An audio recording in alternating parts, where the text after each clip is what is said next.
Hey guys, welcome back to ArxangelRC. Today I'm going to review the Blade Inductrix FPV. This is the FPV version of the regular Inductrix, and this is supposed to be the game. Now I reviewed about a week ago the Pokia FPV, and later on I'm going to do a comparison between the two. So let's move on with this review. Now this comes pretty much identical to the Pokia. The battery is in a different place, it's in a different configuration, and it's a different size, but the copter itself, when it comes to sizes, width, length, height, is pretty much identical to the Pokia FPV. One thing that worries me is the way the battery slides in. It's not very secure, and if you crash a lot, it does tend to come out of it. You also get a charger and the battery with the bind and fly version, and there's also a ready to fly version where you get a DSMX controller, and this is actually quite comfortable to fly with.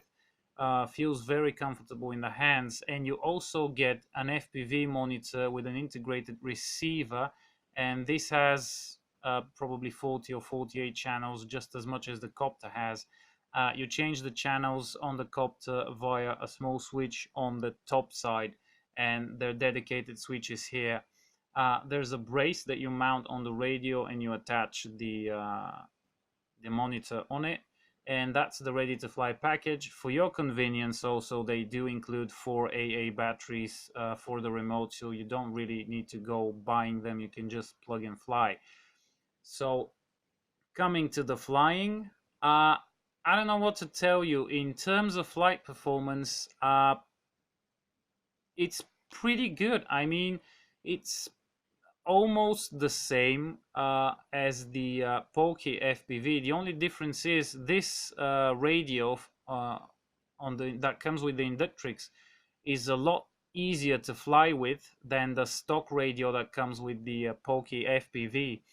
And you know, if you got the bind and fly version, you bound it to your proper radio, so you're probably not gonna ever think about this. But the Pokia FPV comes with a smaller radio than this, and this is actually quite comfortable and quite sensitive, and it does allow for a more precise flight than the stock radio on the Pokia. One thing that annoys me, every now and then it would just when you drop the throttle a little and then try to stop it from falling or gaining out or start gaining altitude, it would just fall to the ground, and when it bounces off the ground, then it will start gaining altitude. Otherwise, pretty much the same stability, pretty much the same speed, but maybe not as good as the Pokia, but very good nonetheless. And it does take a beating. I did manage to break mine, but you will see that in the comparison. And props come off every now and then when you crash, but that's about it. Even with little damage on it, it keeps flying, doesn't affect flight performance. And I even took part in a competition for brushed indoor copters, and I did manage to place, you know, quite high on the list, even though I had no experience almost flying this that way.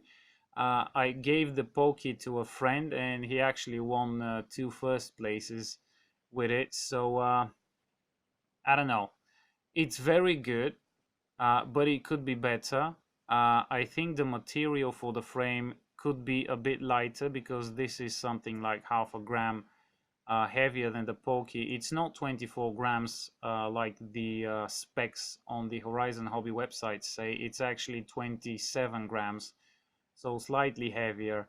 And the battery itself is quite docile. Gens have 45C 220 milliamp batteries, which actually give you a longer runtime, and are also give you more punch. And the copter definitely flies a lot better with it, because throttle is around 50% with the Gens battery and around 60 with its own battery. So something to just something to know.